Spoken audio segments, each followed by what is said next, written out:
قرآن پاک کے اندر آتا ہے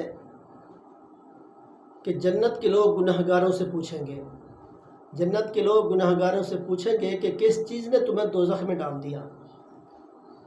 تو جہنمی لوگ کہیں گے کہ ہم نماز نہیں پڑھا کرتے تھے، نہ غریب کو کھانا کھلاتے تھے، اور مشغلہ کرنے والوں کے ساتھ ہم بھی مشغلہ کرتے تھے، برائیاں کرتے تھے اور جوا وغیرہ کھیلتے تھے، اور اسی طرح کا جتنے بھی جو ہے برائیاں ہیں سب اس میں داخل ہو جاتی ہیں۔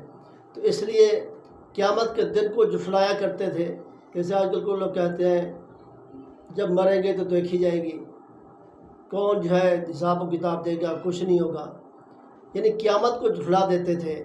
یہاں تک کہ ہم کو موت آئی سو ان کو سفارش کرنے والوں کی سفارش پھر کوئی نفع نہ دے گی۔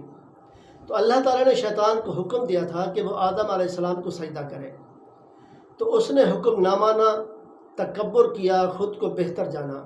جیسے آج کل بھی لوگ ایسے ہیں، کہتے بس میں جو کچھ ہوں میں ہوں، بس میرے سوا اور کچھ نہیں ہے، یہ اس نے مجھے ایسی بات کیوں کہہ دی، یہ مجھے جو ہے مجھے کہہ دیا یہ بات، تو یہ بات جو ہے غلط ہے۔ یعنی شیطان نے بھی بہتر جانا کہ میں آگ سے بنا ہوں، یہ مٹی سے بنا ہے، میں اس کو سجدہ کروں، تو اللہ تعالیٰ نے اسے مردود اور لعنتی قرار دیا۔ صرف ایک حکم نہ ماننے اور ایک سجدہ نہ کرنے کے سبب ہمیشہ ہمیشہ کے لیے راندا گیا، برباد ہو گیا۔ تو ان لوگوں کا کیا حال ہوگا جنہیں خالق کل بار بار اپنے آگے سجدہ کرنے کا حکم دے رہا ہے لیکن وہ کوئی پرواہ بھی نہیں کرتے۔ تو اس لیے کوشش کریں کہ 5 وقت جو ہے نماز ادا کریں، اور گھر والوں کو بھی نماز کا حکم کریں، بچوں کو بھی۔